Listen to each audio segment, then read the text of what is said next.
తెలంగాణ ప్రాంతీయ ఉపాధ్యాయ సంఘం ఆధ్వర్యంలో ధర్నా నిర్వహించారు. ప్రస్తుతం ఈ ధర్నాకు బీజేపీ మద్దతు కూడా తెలిపింది. ఈ నేపథ్యంలో మనతో పాటు బీజేపీ ఎమ్మెల్సీ అంజిరెడ్డి గారు ఉన్నారు. చెప్పండి సార్, బీజేపీ మద్దతు తెలపడానికి గల ప్రధాన కారణం ఏంటి? ఇక్కడ ధర్నా నిర్వహించడానికి గల ముఖ్య ఉద్దేశం ఏంటి? టీచర్స్ 33 డిపార్ట్మెంట్లో అవినీతి లేని డిపార్ట్మెంట్ అంటే ఒక టీచర్ డిపార్ట్మెంట్. ఇప్పుడు ఇంతమంది అవినీతి చేపలు దొరికినాయి. మరి ఏ టీచర్ అయినా అవినీతి చేసిండా? వాళ్ళకు జెన్యున్గా వాళ్ళకు ఒకటే ఏంటంటే ప్రతి స్టూడెంట్ను తీర్చిదిద్దే బాధ్యత ఉంటుంది. వాళ్ళకు క్రమశిక్షణలు వేస్తారు. దేశ పౌరులు తయారు చేసే బాధ్యత వాళ్ళది ఉంటుంది. టీచర్స్ ప్రతి గ్రామాన పోయి వాళ్ళు చదువు చెప్తా ఉన్నారు. వాళ్ళకు ఫస్ట్ ముఖ్యమంత్రి గారి దగ్గరనే ఈ మంత్రిత్వ శాఖ ఉన్నది. వాళ్ళు అడిగేది ఏంటంటే ఈ గవర్నమెంట్ వచ్చినాక 3 ఇయర్స్ అయింది. 3 ఇయర్స్ కంప్లీట్ అయిపోయింది. 3 ఇయర్స్ కంప్లీట్ అయ్యి 2వ నెల అవుతుంది. మరి 6 నెలలకు ఒక డిఏ వస్తుంది. మరి 6 డిఏలు పెండింగ్ ఉన్నాయి. మీ మంత్రిత్వనే మీ గవర్నమెంట్ వచ్చినాక 6 డిఏలు పెండింగ్ ఉంది. పిఆర్సీ పెండింగ్ ఉంది. పిఆర్సీ 51% బెనిఫిట్ స్కీమ్ ఇవ్వాలి. అదేవిధంగా ఇవన్నీ మీరు ఇస్తూ ఉన్నారు. దాంట్లో మీరు 80% ఇవ్వాలి. ఈ కుబేర్ అని యాప్ ఒకటి ఉంటుంది. పెండింగ్ ఫైల్స్ ఏమన్నా అది క్లియర్ చేయాలని. అదేవిధంగా కేజీబీవి సర్వశిక్ష అభియాన్ వాళ్ళకు స్ట్రైక్ చేసి 29 రోజులు స్ట్రైక్ చేసినప్పుడు గతంలో మీరు ఏం మాట్లాడారో ఆ స్ట్రైక్ కూడా మేము పేమెంట్ ఇస్తా అని చెప్పారు. ఆ పేమెంట్ ఇస్తా అనేది ఇవ్వో. అదేవిధంగా వీళ్ళ శాలరీస్ విషయంలో తీసుకుంటే కేంద్ర ప్రభుత్వం నుండి 60% అమౌంట్ వస్తుంది. 40% మ్యాచింగ్ గ్రాంట్ ఇవ్వాలి. మ్యాచింగ్ గ్రాంట్ ఇవ్వకుండా ఇబ్బంది పెడతా ఉన్నారు. పక్క రాష్ట్రాలు కొన్ని రాష్ట్రాలు శాలరీస్ బాగా ఇంక్రీజ్ చేయడం జరిగింది. అదేవిధంగా కొన్ని రాష్ట్రాలు పర్మనెంట్ చేయడం జరిగింది. అదేవిధంగా మోడల్ స్కూలు అండ్ గురుకులాల్లో 010 పద్దు ద్వారా వాళ్ళకి శాలరీస్ ఇవ్వాలని డిమాండ్ చేస్తూ ఉన్నాం. అదేవిధంగా 317 జీవో ఏదైతే భార్య భర్త ఉన్నారో ప్రమోషన్స్ 190 టెంపరరీ జీవో తీసుకొని వచ్చి వాళ్ళ ప్రమోషన్స్ ఆగిపోయినాయి. టెంపరరీ జియో తీసుకొని దాన్ని పర్మనెంట్ అని చేయండి. ఇది క్యాన్సిల్ చేసి 317 జియో ఇంప్లిమెంటేషన్ చేయండి. అదేవిధంగా ఓపీఎస్ డిఎస్సి ద్వారా 2003లో ఓపీఎస్ ఇస్తా అని చెప్పి ఓల్డ్ పెన్షన్ స్కీమ్ వాళ్ళకి ఇవ్వాలని డిమాండ్ చేస్తూ ఉన్నాం. అదేవిధంగా స్పెషల్ టెట్లో టీచర్స్ ఎక్స్పీరియన్స్ ఉన్నారు, వాళ్ళకు 40% మార్కులు పాస్ చేయాలని డిమాండ్ చేస్తూ ఉన్నాం. 2008లో డిఎస్సి కాంట్రాక్ట్ టీచర్స్ కింద తీసుకోవడం జరిగింది. అప్పుడు పర్మనెంట్ అని తీసుకున్నారు. వాళ్ళకి ఇంప్లిమెంటేషన్ చేయాలని డిమాండ్ చేస్తూ ఉన్నాం. అదేవిధంగా మీరు ఒకటే గుర్తుపెట్టుకోండి, ప్రైవేట్ స్కూల్స్కు గవర్నమెంట్ స్కూల్కు ప్రైవేట్ స్కూల్లో 11,000 స్కూళ్ళు ఉంటే 30 లక్షల మంది చదువుతూ ఉన్నారు. గవర్నమెంట్ స్కూల్స్ 27,000 స్కూల్స్ ఉంటే 28 లక్షల మంది చదువుతూ ఉన్నారు. అంటే 2 లక్షలు డెఫిషిట్ ఉంది.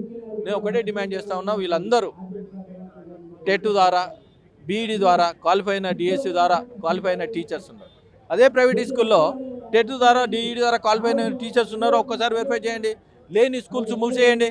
లేదా మీకు స్టూడెంట్స్ రావాలంటే మీరు ఇచ్చే స్కీమ్స్ ఏవైతే ఉన్నాయో, ఏది రేషన్ స్కీమ్స్ అయినా లేదా పెన్షన్ స్కీమ్స్ అయినా ఇంకా మిగతా స్కీమ్స్ అయినా గవర్నమెంట్ చదువుకున్న పిల్లల తల్లిదండ్రులకి ఇస్తామని చెప్పండి. రేపు పొద్దున ఫిల్అప్ కాకపోతే అప్పుడు అడగండి. అదేవిధంగా ఇంకొకటి ఏంటంటే అన్నిటికన్నా హెల్త్ కార్డు విషయంలో తీసుకుంటే భార్యాభర్తలకు ఇద్దరు కట్ చేస్తూ ఉన్నాం. దానికి స్థితిగతి లేదు. దానికి ఒక సిస్టమ్ చేయండి. వాళ్ళకి 10 లక్షలు అన్నారు. ఆరోగ్యశ్రీ ఏదైతే ఉందో అన్ని హాస్పిటల్ ఉన్నా వాళ్ళకి పేమెంట్ ఇస్తలేరు. మేము ఒకటే డిమాండ్ చేస్తూ ఉన్నాం, టీచర్స్ అందరూ అవినీతి లేని డిపార్ట్మెంట్, వాళ్ళకు హౌసింగ్ స్కీమ్ ఇవ్వాలని డిమాండ్ చేస్తూ ఉన్నాం. వెహికల్ కొంటే లైఫ్ ట్యాక్స్లో 50% సబ్సిడీ ఇవ్వాలని డిమాండ్ చేస్తూ ఉన్నాం. ఈ హెల్త్ స్కీమ్లో కూడా 10 లక్షలు వాళ్ళ కార్డు ఏదైతే ఇస్తూ ఉన్నారో 1.5% వాళ్ళ దగ్గర డిడక్ట్ చేస్తూ ఉన్నారు. వాళ్ళకి ఎందుకంటే అన్నిటికన్నా ముఖ్యం వాళ్ళు తయారు చేస్తేనే మనం ఈరోజు ఉన్నాం. ఈరోజు మంత్రివర్గంలో అయినా ఎమ్మెల్యేలైనా ఎమ్మెల్సీలైనా అందరు గురువులు ఎవరైనా టీచర్సే.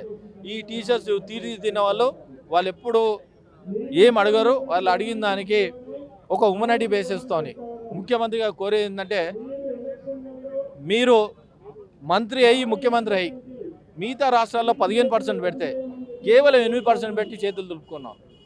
మరి ఒకటే అడుగుతా ఉన్నా, ఈ టీచర్స్ ఇంత క్వాలిఫైడ్ టీచర్స్ వాళ్ళు చెప్తేనే ఇంత తెలివి వచ్చింది. వాళ్ళు చెప్తేనే ఈరోజు ముఖ్యమంత్రి అయినాం. మరి వాళ్ళు ఉంటేనే మనము బతకగలుగుతాం.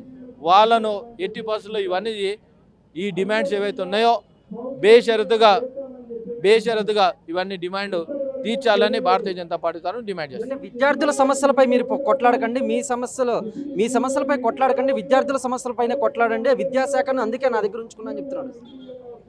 విద్యార్థుల పట్ల ఒకటే గుర్తుపెట్టుకోండి, విద్యను వాళ్ళు నేర్పించారు. ఒకటే చెప్తా ఉన్నారు, కంపేర్ చేయండి ప్రైవేట్ స్కూల్స్కు గవర్నమెంట్ స్కూల్స్కు. ప్రైవేట్ స్కూల్లేమో నాలెడ్జ్ వస్తుంది, గవర్నమెంట్ స్కూల్నేమో నాలెడ్జ్తో పాటు జనరల్ నాలెడ్జ్ వస్తుంది. మరి జనరల్ నాలెడ్జ్ వచ్చినా వీరందరూ ఎమ్మెల్యేలు ఎంపీలు ఎమ్మెల్యేసీలు అయ్యారు, మినిస్టర్లు అయ్యారు. మరి దాన్ని ఒక్కసారి ఆలోచించండి. ఏదైనా ప్రైవేట్ స్కూల్లో చదివిన వాళ్ళు నాకు తెలిసి 1-2% ఉండొచ్చు, అంతకన్నా మీ చదవలేరు.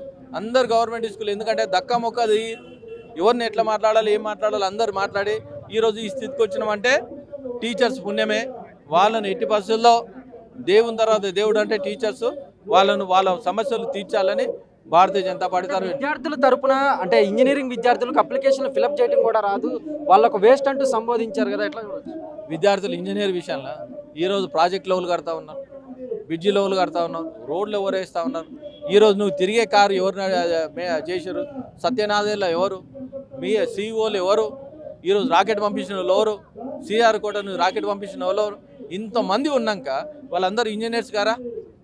ఈరోజు బయటి దేశాలకు పోయి వాళ్ళ శాలరీస్ సిఇఓ శాలరీస్ వచ్చినా వాళ్ళంతా అమౌంట్ ఇండియాకే పంపిస్తారుగా. ఇంజనీర్స్ ఉంటేనే ఈరోజు దేశం ఉంటుంది, ఇంజనీర్స్ లేదు దేశం ఉండదు. దాన్ని ఈరోజు ఒక ఇల్లు కట్టుకోవాలంటే ఆర్కిటెక్ట్ ఉండాలి, ఇంజనీర్ ఉంటేనే దానికి ఏ విధంగా కట్టాలి ఎట్లా కట్టాలని చెప్తూ ఉంటారు.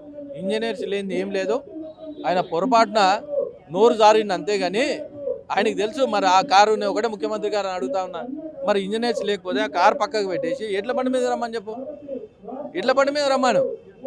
అప్పుడు విద్యార్థి ఇంజనీర్స్ అనేది ఉంటుంది.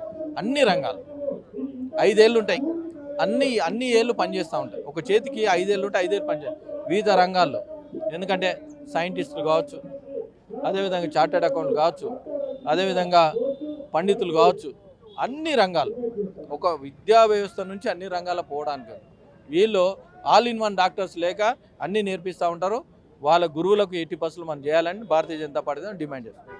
చూసారు కదా, మొత్తం మీద కనుక మనం చూసుకున్నట్లయితే పెండింగ్లో ఉన్నటువంటి 6 డిఎల్ని అయితేనేమి, విద్యార్థుల పట్ల అంటే ఉపాధ్యాయ సంఘాల యొక్క సమస్యలపై అయితేనేమి సీఎం రేవంత్ రెడ్డి ఇప్పటికైనా దృష్టి సారించి విద్యాశాఖను తన దగ్గర ఉంచుకున్నాడు. కాబట్టి విద్యాశాఖకు సంబంధించి కొన్ని సూచనలు సలహాలు తీసుకోవాలని అయితే మాత్రం బీజేపీ ఎమ్మెల్యే సంజయ్ రెడ్డి చెప్పుకొచ్చారు. కార్తీక్తో దేవా, వార్తా, హైదరాబాద్.